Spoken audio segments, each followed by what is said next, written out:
Kapolri harus bersih, dialog kita lanjutkan, dan saat ini di Senayan sudah ada Nasir Jamil dari fraksi Keadilan Sejahtera. Bang Nasir, ya. Ini kalau kita bicara soal fit and proper test Pak Budi Gunawan, ini kalau saya tidak salah sebelumnya PKS berencana untuk meminta keterangan dulu kepada KPK. Apa itu jadi dilaksanakan?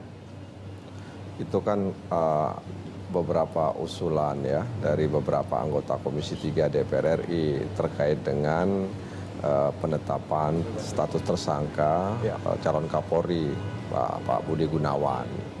Nah, dalam rapat pleno Komisi 3 wacana itu, keinginan itu tidak terwujud, ya kan? Karena itu sudah ranah hukum, sudah masuk ranah hukum. Jadi kita hormati proses hukum yang sedang berjalan di KPK. Nah, kita juga punya agenda politik ya, melaksanakan fit and proper test tersebut. Maka ya DPR menjalankan perintah undang-undang untuk melaksanakan fit and proper test kepada calon Kapolri tersebut. Kalau kita bicara soal fit and proper test, Bang Nasir, apakah kita tidak bicara soal integritas, moral calon gitu? Enggak? Sebenarnya soal integritas dan segala macam yang terkait dengan personal calon Kapolri itu sudah selesai di tingkat presiden seharusnya. Bukan lagi dibicarakan di DPR. DPR hanya ingin menguji semua yang sudah diberikan oleh presiden tersebut. Artinya DPR tidak merasa perlu ya? Jadi tidak pada tempatnya kemudian kalau kemudian DPR dalam tanda kutip ya seolah-olah mengabaikan integritas, etika publik dan lain sebagainya. Tapi bukankah itu yang terjadi? Apa yang terjadi? Anda mengatakan bahwa proses itu sudah selesai di presiden, jadi di DPR tidak perlu lagi. Iya. Coba lihat ya undang-undang apa yang dilanggar oleh DPR ketika dia melaksanakan fit and proper test ini. Bahkan kalau kita melihat Undang-Undang Nomor 2 Tahun 2002 tentang kepolisian, coba lihat di pasal 11 ayat 5. Jangankan ya Kapolri terpilih, Kapolri definitif pun bisa diberhentikan sementara oleh presiden. Jadi dalam keadaan mendesak, presiden itu bisa memberhentikan sementara kepala kepolisian dan kemudian mengangkat PLT ya Kapolri dan kemudian diminta persetujuannya kepada DPR. Ya. Jadi kalau kita merujuk kepada undang-undang ini nggak ada yang sebenarnya perlu yang diributkan. Ya tinggal sekarang bandulnya itu ada pada presiden. Ya. DPR menjalankan perintah undang-undang bahwa kami menerima surat dari presiden untuk melakukan fit and proper test calon Kapolri. Ya. Selama proses ini berlangsung tidak ada perubahan dari presiden.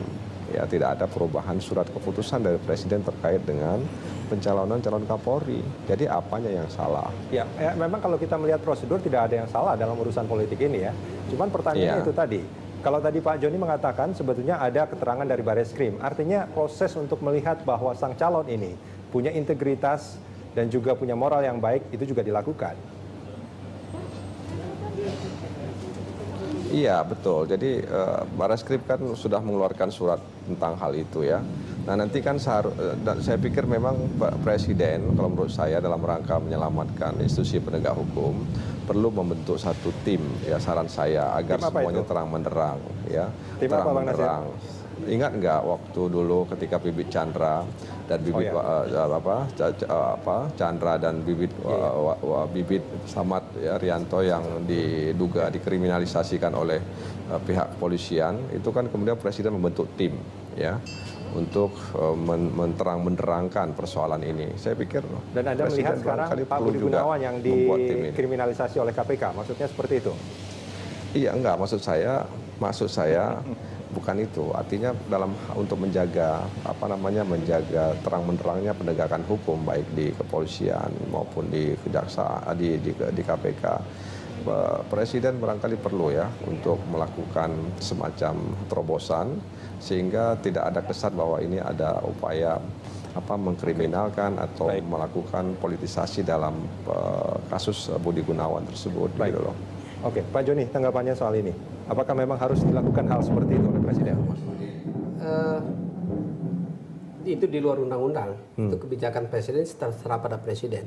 Tapi yang perlu diperhatikan adalah bahwa lembaga pemberantasan korupsi, baik KPK, polisi maupun kejaksaan, itu harus tetap dapat bekerja dengan baik. Oh ya, itu memang seharusnya seperti itu. Peristiwa ini bisa berdampak ke tidak baik di dalam proses penanggulangan korupsi juga. Ya. Apabila ada ketidakharmonisan dan tidak terkoordinasinya dengan baik di antara lembaga negara sebagai akibat ya dari keputusan-keputusan yang juga diambil tergesa-gesa. Ya. Ya. Saya kira dalam kasusnya Pak Budi Gunawan itu bukan kasus yang baru, itu kasus yang lama sekali lah, ya. Dan proses rekrutmen pergantian Kapolri ini juga bukan isu yang baru, sudah berbulan-bulan sebelumnya. Ya. Apabila ini dirasa penting dan berbahaya, seharusnya tindakan-tindakan hukum itu, apabila itu betul, sudah dilakukan sebelumnya. Ya, ini terjadi pada saat Presiden telah mengambil keputusan. Tapi kan kita memang tidak bisa mengintervensi proses hukum. Artinya kalau memang proses hukum itu berjalan, ada yang cepat, ada yang lambat, ada yang lama, itu kan memang proses hukum demikian. Betul. Karenanya juga Presiden dan DPR mengambil keputusan tidak bisa atas dasar informasi yang sulit dipertanggungjawabkan atau kepastian hukumnya belum ada. Nah, dalam kasus ketetapan KPK terhadap Budi Gunawan, KPK itu menetapkan seseorang menjadi tersangka itu setelah memiliki 2 alat bukti, pasti. Ya. Persis, 2 alat bukti itu KPK sudah menurut KPK itu sudah dimiliki dan itu harus diuji di pengadilan. Ya. Kasus yang dituduhkan ini, kalau kita sedikit menyinggung, ini adalah kasus gratifikasi. Kalau kasus gratifikasi itu pihaknya 2 paling tidak. Ada yang memberi, ada yang menerima. Kalau kasus korupsi yang lain mungkin satu pihak bisa. Ya, penggunaan kewenangan. Tapi di sini ada dua pihak. Saat ini hanya ada satu pihak. Dan saya sendiri belum tahu apakah sudah dilakukan pemanggilan atau pemeriksaan kepada pihak yang memberi. Kepada pihak yang menerima sekalipun. Apakah sudah dilakukan? Ya, ini menarik sebetulnya Mas Toto. Kalau kita bicara soal kasus ini, menurut Anda, apakah kepercayaan publik terhadap Presiden itu menjadi penting dalam proses menjalankan pemerintahan? Artinya kalau memang sekarang publik menolak sebetulnya, banyak yang menolak hal itu, akan seperti apa nanti? Kita bisa baca ya bagaimana keunggulan seorang Jokowi ketika menjadi gubernur, ketika menjadi capres. Salah satunya adalah masalah hukum. Ada optimisme publik terhadap sosok baru, sosok alternatif yang memang memiliki gaya yang berbeda dan itu ditunjukkan pada saat pemilihan menteri. Artinya memang ini menjadi isu yang sangat besar ketika kita kaitkan dengan branding seorang Jokowi. Artinya ada seakan-akan di level persepsi ada sesuatu yang sifatnya dekonstruktif yang selama ini masyarakat tidak lihat.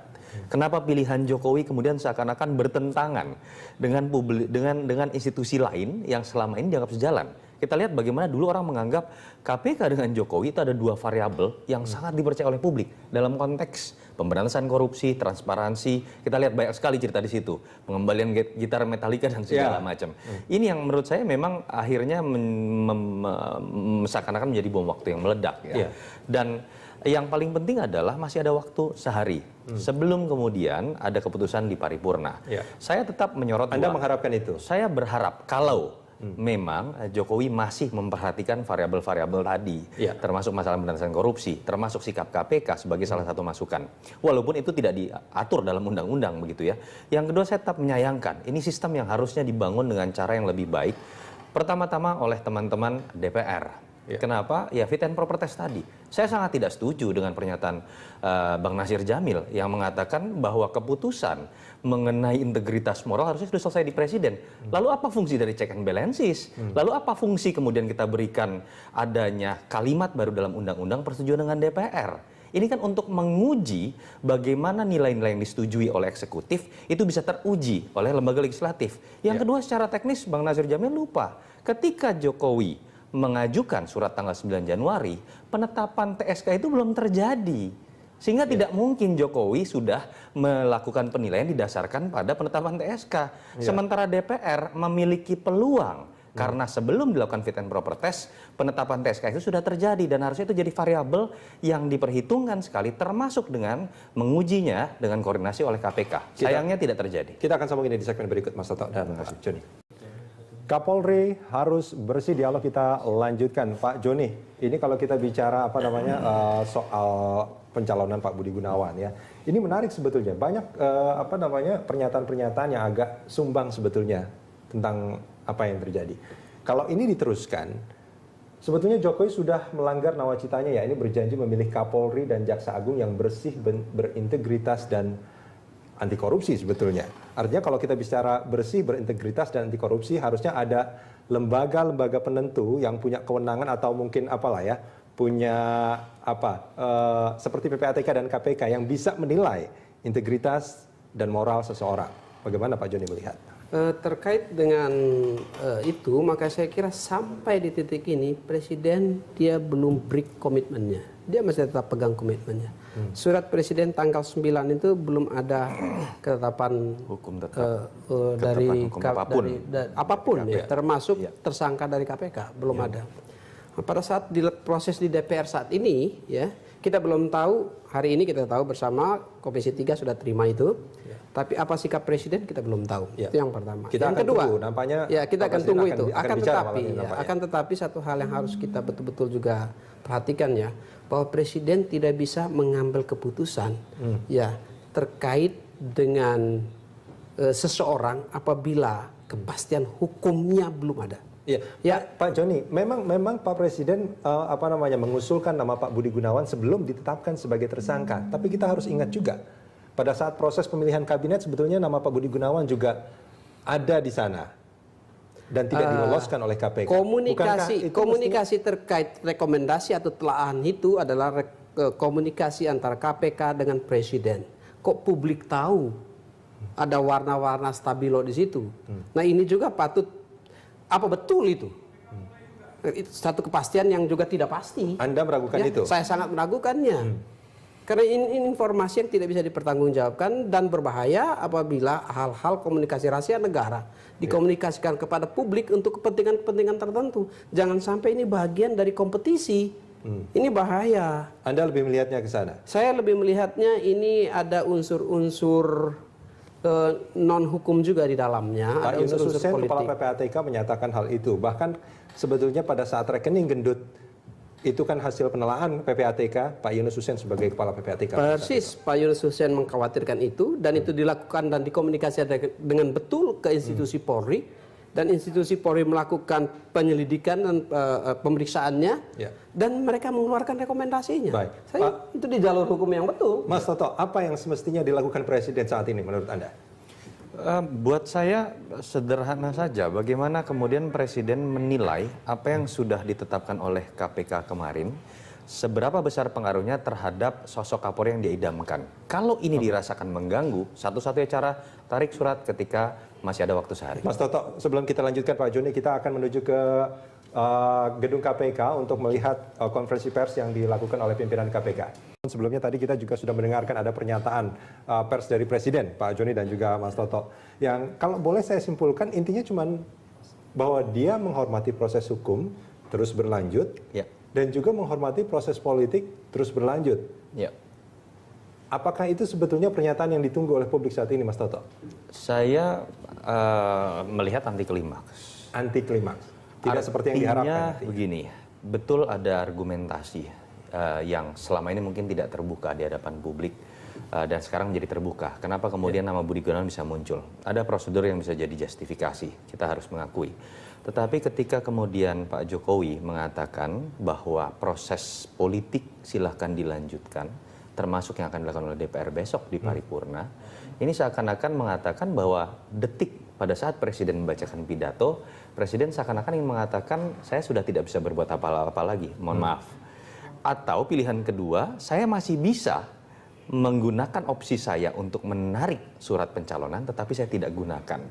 Nah, apakah kemudian ini suara publik? Saya tidak berani menjustifikasi, tetapi minimal oleh teman-teman LSM, oleh teman-teman atau publik yang merasa seharusnya sikap dan rekomendasi dari KPK dalam menentukan pejabat publik strategis itu harusnya diperhitungkan, ini tentu saja akan mengecewakan. Itu saja yang menurut saya bisa dibaca. Itu yang saya sebut dengan posisi anti klimaks. Walaupun kita harus melihat dengan lebih jernih, walaupun besok ketika kemudian diputuskan di paripurna, tidak serta-merta Budi Gunawan itu akan menjadi Kapolri pada saat diputuskan di paripurna, karena masih ada proses menuju pelantikan dan sebetulnya masih dimungkinkan untuk seorang presiden dengan subjektivitasnya untuk melantik atau tidak. Tapi sebetulnya kalau kita melihat apakah akan dilantik atau tidak, urgensinya kan sebetulnya belum ada, Mas Toto. Artinya Pak Sutarman kan sebetulnya masih punya masa yang cukup panjang gitu sampai Oktober. Ya, itu kembali ke pertanyaan awal sebetulnya ya. Kenapa kemudian proses pengajuan nama Kapolri baru juga sudah dilakukan. Walaupun tadi Pak Joni sudah sempat mengatakan dulu ketika Pak Sutarman dimajukan pun Pak Timur Pradopo belum waktunya pensiun. Dan memang undang-undang memperbolehkan. Karena ini bagian dari prerogatif Presiden. Walaupun memang lebih baik ketika diberikan argumentasi yang lebih kuat di situ. Sehingga kemudian tidak mengindikasikan adanya pesan politik yang sifatnya subjektif belaka. Ya, kalau Pak Joni sendiri melihatnya dari pernyataan Presiden tadi, saya kira pernyataan Presiden tadi bagus untuk KPK. Artinya? Apa itu? Yaitu Presiden memastikan proses hukum itu berjalan dan KPK berjalan dalam konteks hukum tidak politik. Itu jelas. KPK tidak perlu mengurus politik. Urusan politik adalah urusan Presiden. Dan KPK diisolasi dari urusan politik. Silakan urus hukum. Dan ini bagus. Jangan sampai karena ada kesan juga, ada pendapat yang mengatakan bahwa KPK sekarang bermain politik. Anda melihat dan itu beyond otoritinya KPK. Kalau kita melihat pernyataan dari Pak BW tadi, Bambang Jayanto tadi, sebetulnya kan KPK meminta waktu kepada Presiden. Bahkan KPK yang meminta waktu untuk bertemu terkait kasus ini. Apa yang terbaca menurut Anda? Apakah KPK sebetulnya terus melakukan intervensi soal politik ini atau bagaimana? Itu bahagian dari informasi di antara lembaga negara. Tapi menariknya, ini kan sebetulnya harusnya Presiden yang meminta kan? Presiden yang meminta kepada KPK gitu. KPK tolong datang kepada saya minta informasi selengkapnya tentang Budi Gunawan. Kalau yang penting adalah harus informasinya. Siapa yang meminta lebih dahulu atau siapa yang memberi itu hubungan antar lembaga negara. Tapi yang paling penting adalah kita memastikan lembaga negara hukum jangan mengurus politik. Dia mengurus hukum. Yang politik mengurus politik. Ada pemisahan kewenangan di situ. Itu perlu hitam putih di situ. Ya kalau tidak nanti usaha pemberantasan korupsi di Indonesia itu juga terdegradasi. Setiap keputusan besar yang diambil oleh KPK bisa dianggap itu dipolitisir. Nah ini KPK harus memainkan posisi yang pas juga. Jadi momentum juga menentukan kadar substansinya. Saya kira Presiden hari ini mengambil keputusan yang baik untuk melindungi KPK dan mengarahkan KPK untuk melaksanakan tupoksinya sebagaimana seharusnya. Tapi bukannya itu tanpa harus dibicarakan, memang itu yang harusnya dilakukan. Seharusnya, tetapi kesan publik sudah terbentuk bahwa terkait dengan penetapan Pak Budi Gunawan sebagai tersangka, nuansa politiknya besar di dalam. Baik, Mas Soto. Kalau kita bicara soal pernyataan Jokowi hari ini, yang maaf kalau kita mungkin agak mengambil kesimpulan bahwa besok paripurna akan tetap dilakukan. Akan dilakukan dan kemungkinannya atas dasar pernyataan ini Jokowi tidak akan mencabut rekomendasinya. Betul, kalau kita baca dari Pak Jokowi, dia tidak akan masuk ke wilayah pencabutan surat dan membiarkan proses paripurna akan berjalan. Walaupun kita bisa lihat pada kacamata yang berbeda ya. Katakanlah pada pihak-pihak dengan kacamata orang-orang yang masih percaya Pak Jokowi akan mempertimbangkan penetapan status tersangka, mungkin dengan kacamata secara tata negara dan kode etik koordinasi antar lembaga negara, prosesnya terlanjur berjalan. Sebelum Pak Jokowi tadi menyatakan statementnya ketika pleno di Komisi 3 sudah menyimpulkan sebuah keputusan. Akan terlihat nuansa intervensi dan tidak menghormati keputusan pleno dari Komisi 3, sementara masih ada sisa waktu ketika nanti diserahkan oleh paripurna DPR kembali kepada Presiden dan tinggal melakukan proses pelantikan, Presiden tetap memiliki hak untuk melakukan pelantikan atau tidak. Dan di situ kemudian tidak akan muncul isu tidak menghormati proses yang sudah berjalan di lembaga negara. Kalau kita ingin melihat sisi positive thinking dari kacamata orang yang percaya Jokowi. Bila besok Pak Jokowi tetap melaksanakan tidak akan mencabut pencalonan Pak Budi Gunawan. Dengan apa yang terjadi di masyarakat saat ini, banyaknya penolakan, kontra, apa yang mungkin akan terjadi menurut Anda? Pasti akan ada kekecewaan terhadap orang-orang yang percaya dengan transparansinya pola kepemimpinan seorang Jokowi. Tetapi yang harus dilihat lagi ada waktu yang masih bisa ditunjukkan oleh Pak Jokowi. Ketika betul-betul dilantik, disitulah puncak anti klimaks dan disitulah mungkin akan jadi titik terendah kepercayaan publik selama mengenal Jokowi. Mas Toto, terima kasih banyak. Terima kasih, sama-sama. Pak Joni, terima kasih. Terima kasih, Mas. Kapolri harus bersih, dialog kita lanjutkan, dan saat ini di Senayan sudah ada Nasir Jamil dari fraksi Keadilan Sejahtera. Bang Nasir, ya. Ini kalau kita bicara soal fit and proper test Pak Budi Gunawan, ini kalau saya tidak salah sebelumnya PKS berencana untuk meminta keterangan dulu kepada KPK. Apa itu jadi dilaksanakan? Itu kan beberapa usulan ya dari beberapa anggota Komisi 3 DPR RI terkait dengan penetapan status tersangka calon Kapolri Pak Budi Gunawan.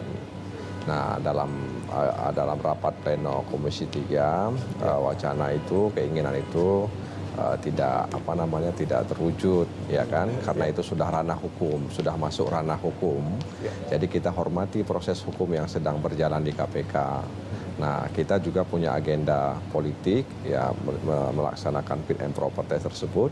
Maka ya DPR menjalankan perintah undang-undang untuk melaksanakan fit and proper test kepada calon Kapolri tersebut. Kalau kita bicara soal fit and proper test, Bang Nasir, apakah kita tidak bicara soal integritas, moral, calon gitu? Enggak?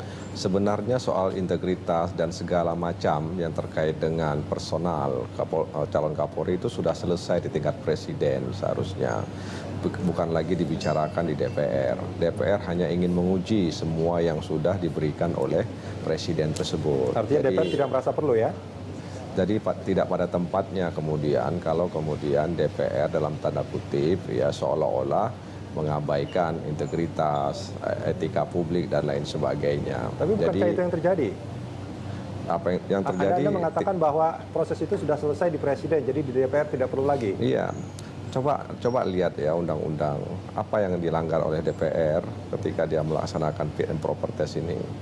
Bahkan kalau kita melihat Undang-Undang Nomor 2 Tahun 2002 tentang kepolisian, coba lihat di pasal 11 ayat 5. Jangankan ya Kapolri terpilih, Kapolri definitif pun bisa diberhentikan sementara oleh presiden. Jadi dalam keadaan mendesak, presiden itu bisa memberhentikan sementara kepala kepolisian dan kemudian mengangkat PLT ya Kapolri dan kemudian diminta persetujuannya kepada DPR. Ya. Jadi kalau kita merujuk kepada undang-undang ini nggak ada ya sebenarnya perlu yang diributkan. Ya tinggal sekarang bandulnya itu ada pada presiden. Ya. DPR menjalankan perintah undang-undang bahwa kami menerima surat dari presiden untuk melakukan fit and proper test calon Kapolri. Ya. Selama proses ini berlangsung tidak ada perubahan dari presiden. Ya, tidak ada perubahan surat keputusan dari presiden terkait dengan pencalonan calon Kapolri. Jadi apanya yang salah? Ya, memang kalau kita melihat prosedur tidak ada yang salah dalam urusan politik ini ya. Cuman pertanyaannya itu tadi. Kalau tadi Pak Joni mengatakan sebetulnya ada keterangan dari Bareskrim. Artinya proses untuk melihat bahwa sang calon ini punya integritas dan juga punya moral yang baik itu juga dilakukan. Iya betul, jadi Bareskrim kan sudah mengeluarkan surat tentang hal itu ya. Nah nanti kan saya pikir memang Pak Presiden kalau menurut saya dalam rangka menyelamatkan institusi penegak hukum perlu membentuk satu tim ya saran saya agar semuanya terang benderang ya. Terang benderang. Ingat nggak waktu dulu ketika Bibit Chandra dan Bibit Chandra dan Bibit Samad ya, Rianto yang diduga dikriminalisasikan oleh pihak kepolisian, itu kan kemudian Presiden membentuk tim ya untuk menterang-benderangkan persoalan ini. Saya pikir dan Anda melihat sekarang Pak Budi Gunawan yang dikriminalisasi oleh KPK, maksudnya seperti itu? Iya enggak, maksud saya bukan itu. Artinya untuk menjaga menjaga terang benderangnya penegakan hukum baik di kepolisian maupun di kejaksaan di KPK. Presiden barangkali perlu ya untuk melakukan semacam terobosan sehingga tidak ada kesan bahwa ini ada upaya mengkriminalkan atau melakukan politisasi dalam kasus Budi Gunawan tersebut. Baik. Gitu loh. Oke, Pak Joni, tanggapannya soal ini. Apakah memang harus dilakukan hal seperti itu oleh Presiden? Itu di luar undang-undang. Itu kebijakan Presiden terserah pada Presiden. Tapi yang perlu diperhatikan adalah bahwa lembaga pemberantasan korupsi, baik KPK, polisi maupun kejaksaan, itu harus tetap dapat bekerja dengan baik. Oh iya, itu memang seharusnya seperti itu. Peristiwa ini bisa berdampak ke tidak baik di dalam proses penanggulangan korupsi juga. Apabila ada ketidakharmonisan dan tidak terkoordinasinya dengan baik di antara lembaga negara sebagai akibat ya dari keputusan-keputusan yang juga diambil tergesa-gesa. Saya kira dalam kasusnya Pak Budi Gunawan itu bukan kasus yang baru, itu kasus yang lama sekali lah, ya. Dan proses rekrutmen pergantian Kapolri ini juga bukan isu yang baru, sudah berbulan-bulan sebelumnya. Apabila ini dirasa penting dan berbahaya, seharusnya tindakan-tindakan hukum itu, apabila itu betul, sudah dilakukan sebelumnya. Ya ini terjadi pada saat Presiden telah mengambil keputusan. Tapi kan kita memang tidak bisa mengintervensi proses hukum. Artinya kalau memang proses hukum itu berjalan, ada yang cepat, ada yang lambat, ada yang lama, itu kan memang proses hukum demikian. Betul. Karenanya juga Presiden dan DPR mengambil keputusan tidak bisa atas dasar informasi yang sulit dipertanggungjawabkan atau kepastian hukumnya belum ada. Nah dalam kasus ketetapan KPK terhadap Budi Gunawan, KPK itu menetapkan seseorang menjadi tersangka itu setelah memiliki 2 alat bukti, pasti. Persis 2 alat bukti itu KPK sudah menurut KPK itu sudah dimiliki dan itu harus diuji di pengadilan. Kasus yang dituduhkan ini kalau kita sedikit menyinggung, ini adalah kasus gratifikasi. Kalau kasus gratifikasi itu pihaknya 2 paling tidak. Ada yang memberi, ada yang menerima. Kalau kasus korupsi yang lain mungkin satu pihak bisa. Ya penggunaan kewenangan. Tapi di sini ada dua pihak. Saat ini hanya ada satu pihak. Dan saya sendiri belum tahu apakah sudah dilakukan pemanggilan atau pemeriksaan kepada pihak yang memberi. Kepada pihak yang menerima sekalipun. Apakah sudah dilakukan? Ya ini menarik sebetulnya Mas Toto. Kalau kita bicara soal kasus ini, menurut Anda, apakah kepercayaan publik terhadap Presiden itu menjadi penting dalam proses menjalankan pemerintahan? Artinya kalau memang sekarang publik menolak sebetulnya, banyak yang menolak hal itu, akan seperti apa nanti? Kita bisa baca ya bagaimana keunggulan seorang Jokowi ketika menjadi gubernur, ketika menjadi capres. Salah satunya adalah masalah hukum. Ada optimisme publik terhadap sosok baru, sosok alternatif yang memang memiliki gaya yang berbeda dan itu ditunjukkan pada saat pemilihan menteri. Artinya memang ini menjadi isu yang sangat besar ketika kita kaitkan dengan branding seorang Jokowi. Artinya ada seakan-akan di level persepsi ada sesuatu yang sifatnya dekonstruktif yang selama ini masyarakat tidak lihat. Kenapa pilihan Jokowi kemudian seakan-akan bertentangan dengan institusi lain yang selama ini dianggap sejalan? Kita lihat bagaimana dulu orang menganggap KPK dengan Jokowi itu ada 2 variabel yang sangat dipercaya oleh publik dalam konteks pemberantasan korupsi, transparansi. Kita lihat banyak sekali cerita di situ, pengembalian gitar Metallica dan segala macam. Ini yang menurut saya memang akhirnya seakan-akan menjadi bom waktu yang meledak. Dan yang paling penting adalah masih ada waktu sehari sebelum kemudian ada keputusan di paripurna. Saya tetap menyorot. Anda mengharapkan itu? Saya berharap kalau memang Jokowi masih memperhatikan variabel-variabel tadi, termasuk masalah pemberantasan korupsi, termasuk sikap KPK sebagai salah satu masukan. Walaupun itu tidak diatur dalam undang-undang begitu ya. Yang kedua saya tetap menyayangkan, ini sistem yang harusnya dibangun dengan cara yang lebih baik.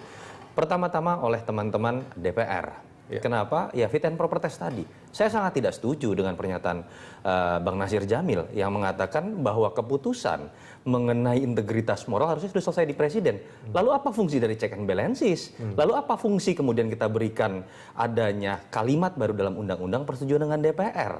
Ini kan untuk menguji bagaimana nilai-nilai yang disetujui oleh eksekutif itu bisa teruji oleh lembaga legislatif. Yang kedua secara teknis Bang Nasir Jamil lupa ketika Jokowi mengajukan surat tanggal 9 Januari, penetapan TSK itu belum terjadi. Sehingga tidak mungkin Jokowi sudah melakukan penilaian didasarkan pada penetapan TSK.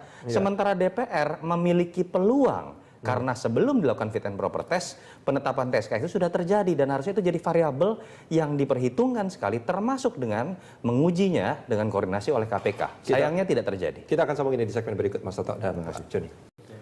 Kapolri harus bersih, dialog kita lanjutkan. Pak Joni, ini kalau kita bicara soal pencalonan Pak Budi Gunawan ya. Ini menarik sebetulnya. Banyak pernyataan-pernyataan yang agak sumbang sebetulnya tentang apa yang terjadi. Kalau ini diteruskan, sebetulnya Jokowi sudah melanggar nawacitanya ya. Ini berjanji memilih Kapolri dan Jaksa Agung yang bersih, berintegritas dan anti korupsi sebetulnya. Artinya kalau kita bicara bersih, berintegritas dan anti korupsi, harusnya ada lembaga-lembaga penentu yang punya kewenangan atau mungkin apalah ya, punya seperti PPATK dan KPK yang bisa menilai integritas dan moral seseorang. Bagaimana Pak Joni melihat? Terkait dengan itu, maka saya kira sampai di titik ini Presiden dia belum break komitmennya. Dia masih tetap pegang komitmennya. Surat Presiden tanggal 9 itu belum ada ketetapan hukum tetap dari hukum apapun ya, termasuk tersangka dari KPK belum ada. Nah, pada saat proses di DPR saat ini ya, kita belum tahu. Hari ini kita tahu bersama Komisi 3 sudah terima itu. Tapi apa sikap Presiden kita belum tahu. Itu yang pertama. Kita yang kedua, tunggu, nampaknya ya kita akan tunggu itu. Akan tetapi satu hal yang harus kita betul-betul juga perhatikan ya, bahwa Presiden tidak bisa mengambil keputusan ya terkait dengan seseorang apabila kepastian hukumnya belum ada. Ya, Pak Joni, memang Pak Presiden mengusulkan nama Pak Budi Gunawan sebelum ditetapkan sebagai tersangka. Tapi kita harus ingat juga pada saat proses pemilihan kabinet sebetulnya nama Pak Budi Gunawan juga ada di sana dan tidak diloloskan oleh KPK.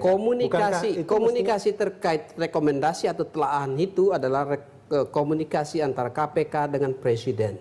Kok publik tahu ada warna-warna stabilo di situ? Nah ini juga patut. Apa betul itu? Itu satu kepastian yang juga tidak pasti. Anda meragukan itu? Saya sangat. Kapolri harus bersih, dialog kita lanjutkan, dan saat ini di Senayan sudah ada Nasir Jamil dari fraksi Keadilan Sejahtera. Bang Nasir, ini kalau kita bicara soal fit and proper test Pak Budi Gunawan ini, kalau saya tidak salah sebelumnya PKS berencana untuk meminta keterangan dulu kepada KPK. Apa itu jadi dilaksanakan? Itu kan beberapa usulan ya dari beberapa anggota Komisi 3 DPR RI terkait dengan penetapan status tersangka calon Kapolri Pak Budi Gunawan. Nah, dalam rapat pleno Komisi 3 wacana itu, keinginan itu tidak terwujud ya kan, karena itu sudah ranah hukum, sudah masuk ranah hukum. Jadi kita hormati proses hukum yang sedang berjalan di KPK. Nah, kita juga punya agenda politik ya melaksanakan fit and proper test tersebut. Maka ya DPR menjalankan perintah undang-undang untuk melaksanakan fit and proper test kepada calon Kapolri tersebut. Kalau kita bicara soal fit and proper test, Bang Nasir, apakah kita tidak bicara soal integritas, moral, calon gitu? Enggak? Sebenarnya soal integritas dan segala macam yang terkait dengan personal calon Kapolri itu sudah selesai di tingkat Presiden seharusnya. Bukan lagi dibicarakan di DPR. DPR hanya ingin menguji semua yang sudah diberikan oleh Presiden tersebut. Artinya DPR tidak merasa perlu ya? Jadi tidak pada tempatnya kemudian kalau kemudian DPR dalam tanda kutip ya seolah-olah mengabaikan integritas, etika publik dan lain sebagainya. Tapi bukankah itu yang terjadi? Apa yang terjadi? Anda mengatakan bahwa proses itu sudah selesai di Presiden, jadi di DPR tidak perlu lagi. Iya. Coba lihat ya undang-undang apa yang dilanggar oleh DPR ketika dia melaksanakan fit and proper test ini. Bahkan kalau kita melihat Undang-Undang Nomor 2 Tahun 2002 tentang kepolisian, coba lihat di pasal 11 ayat 5. Jangankan ya Kapolri terpilih, Kapolri definitif pun bisa diberhentikan sementara oleh Presiden. Jadi dalam keadaan mendesak, Presiden itu bisa memberhentikan sementara kepala kepolisian dan kemudian mengangkat PLT ya Kapolri dan kemudian diminta persetujuannya kepada DPR.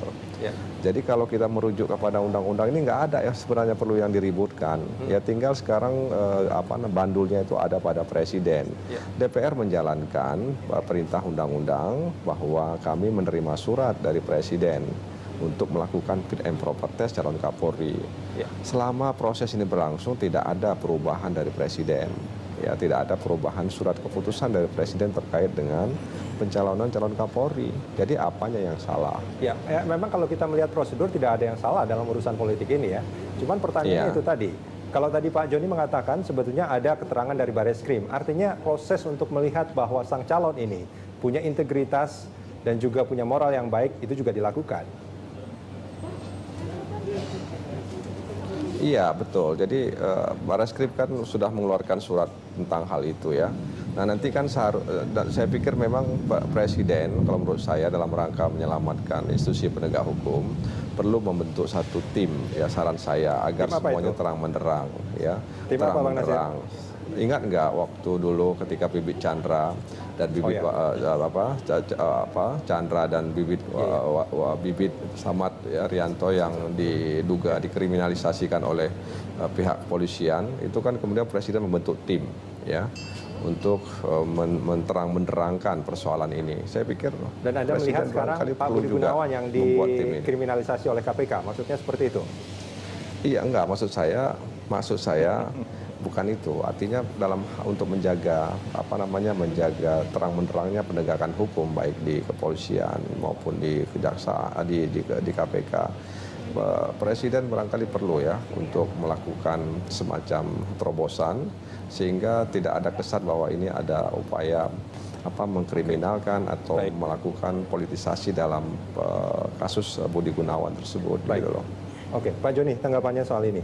Apakah memang harus dilakukan hal seperti itu oleh Presiden? Itu di luar undang-undang. Itu kebijakan Presiden terserah pada Presiden. Tapi yang perlu diperhatikan adalah bahwa lembaga pemberantasan korupsi baik KPK, polisi maupun kejaksaan itu harus tetap dapat bekerja dengan baik. Oh iya, itu memang seharusnya seperti itu. Peristiwa ini bisa berdampak ke tidak baik di dalam proses penanggulangan korupsi juga. Apabila ada ketidakharmonisan dan tidak terkoordinasinya dengan baik di antara lembaga negara sebagai akibat ya dari keputusan-keputusan yang juga diambil tergesa-gesa. Saya kira dalam kasusnya Pak Budi Gunawan itu bukan kasus yang baru, itu kasus yang lama sekali lah. Ya, dan proses rekrutmen pergantian Kapolri ini juga bukan isu yang baru, sudah berbulan-bulan sebelumnya. Apabila ini dirasa penting dan berbahaya, seharusnya tindakan-tindakan hukum itu apabila itu betul sudah dilakukan sebelumnya. Ya, ini terjadi pada saat Presiden telah mengambil keputusan. Tapi kan kita memang tidak bisa mengintervensi proses hukum. Artinya kalau memang proses hukum itu berjalan, ada yang cepat, ada yang lambat, ada yang lama, itu kan memang proses hukum demikian. Betul. Karenanya juga Presiden dan DPR mengambil keputusan tidak bisa atas dasar informasi yang sulit dipertanggungjawabkan atau kepastian hukumnya belum ada. Nah, dalam kasus ketetapan KPK terhadap Budi Gunawan, KPK itu menetapkan seseorang menjadi tersangka itu setelah memiliki 2 alat bukti, pasti. Persis, 2 alat bukti itu KPK sudah menurut KPK itu sudah dimiliki dan itu harus diuji di pengadilan. Ya, kasus yang dituduhkan ini kalau kita sedikit menyinggung, ini adalah kasus gratifikasi. Kalau kasus gratifikasi itu pihaknya 2 paling tidak. Ada yang memberi, ada yang menerima. Kalau kasus korupsi yang lain mungkin satu pihak bisa. Ya, penggunaan kewenangan. Tapi di sini ada dua pihak. Saat ini hanya ada satu pihak. Dan saya sendiri belum tahu apakah sudah dilakukan pemanggilan atau pemeriksaan kepada pihak yang memberi. Kepada pihak yang menerima sekalipun. Apakah sudah dilakukan? Ya, ini menarik sebetulnya Mas Toto. Kalau kita bicara soal kasus ini, menurut Anda, apakah kepercayaan publik terhadap Presiden itu menjadi penting dalam proses menjalankan pemerintahan? Artinya kalau memang sekarang publik menolak sebetulnya, banyak yang menolak hal itu, akan seperti apa nanti? Kita bisa baca ya bagaimana keunggulan seorang Jokowi ketika menjadi gubernur, ketika menjadi capres. Salah satunya adalah masalah hukum. Ada optimisme publik terhadap sosok baru, sosok alternatif yang memang memiliki gaya yang berbeda dan itu ditunjukkan pada saat pemilihan menteri. Artinya memang ini menjadi isu yang sangat besar ketika kita kaitkan dengan branding seorang Jokowi. Artinya ada seakan-akan di level persepsi ada sesuatu yang sifatnya dekonstruktif yang selama ini masyarakat tidak lihat.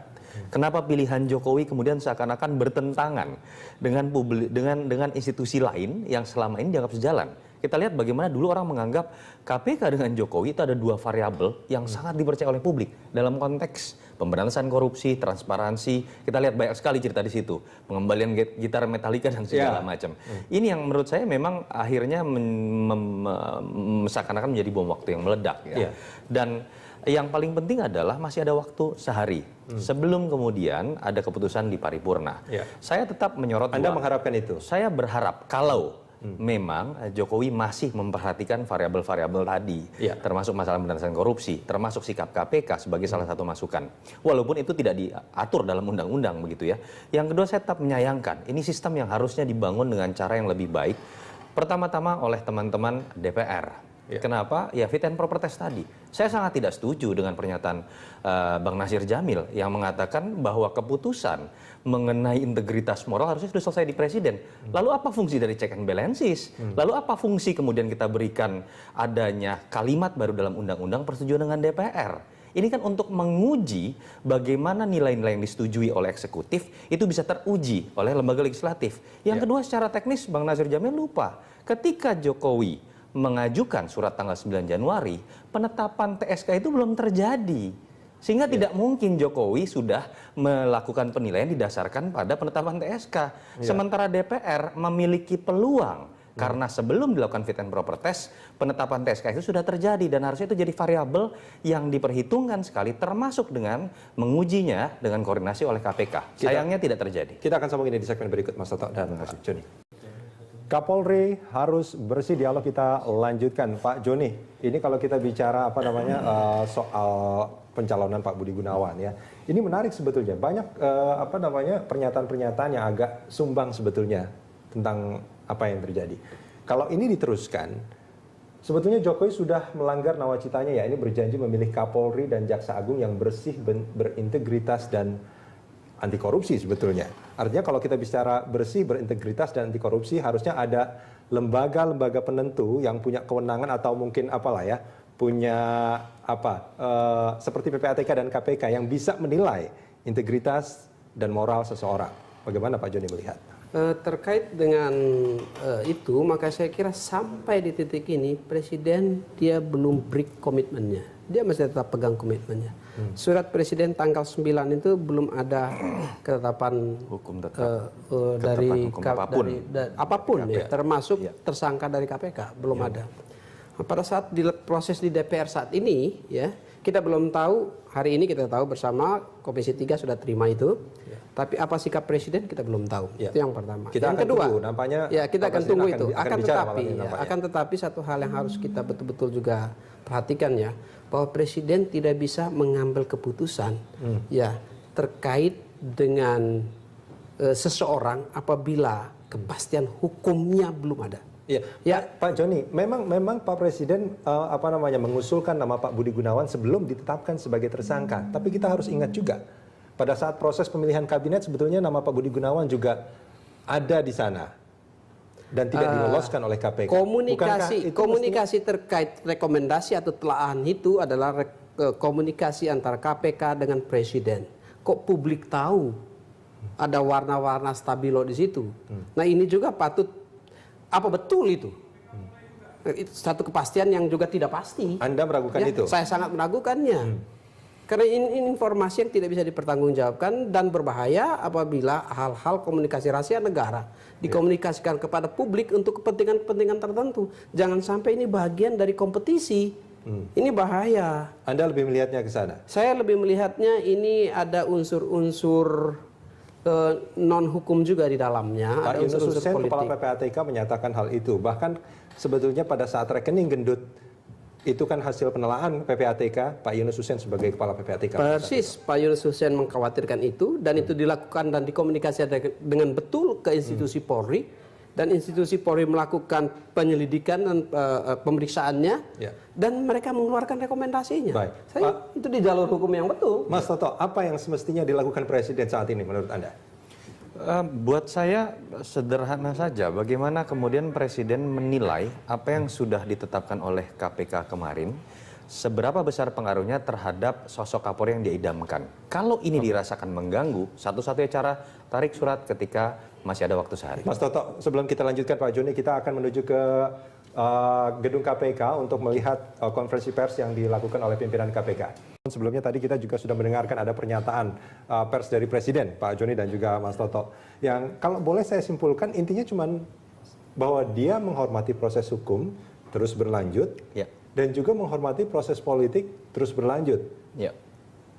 Apakah itu sebetulnya pernyataan yang ditunggu oleh publik saat ini, Mas Toto? Saya melihat anti klimaks. Anti klimaks, tidak seperti yang diharapkan. Begini, betul ada argumentasi yang selama ini mungkin tidak terbuka di hadapan publik dan sekarang menjadi terbuka. Kenapa kemudian nama Budi Gunawan bisa muncul? Ada prosedur yang bisa jadi justifikasi, kita harus mengakui.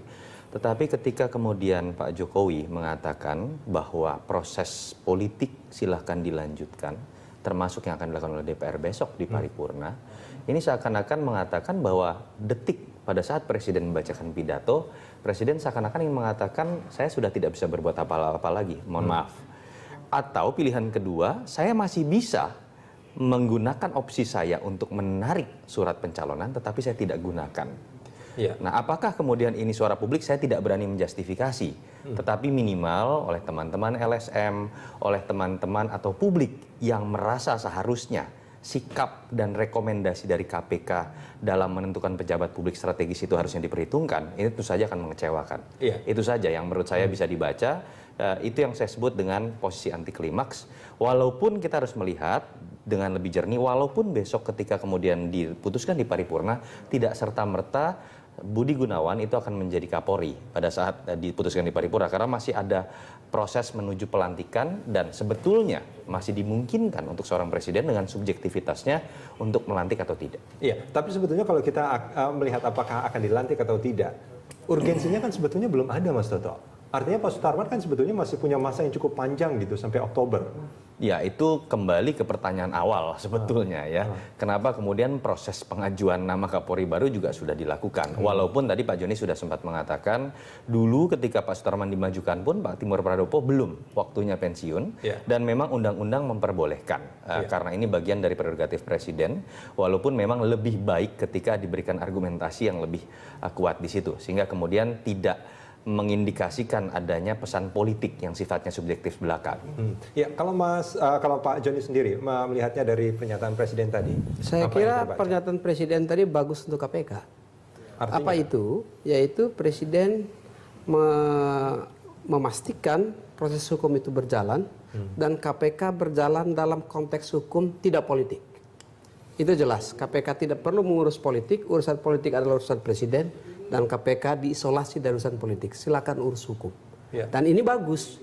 Jangan sampai karena ada kesan juga, ada pendapat yang mengatakan bahwa KPK sekarang bermain politik. Anda melihat dan itu beyond otoritinya KPK. Kalau kita melihat pernyataan dari Pak BW tadi, Bambang Jayanto tadi, sebetulnya kan KPK meminta waktu kepada Presiden. Bahkan KPK yang meminta waktu untuk bertemu terkait kasus ini.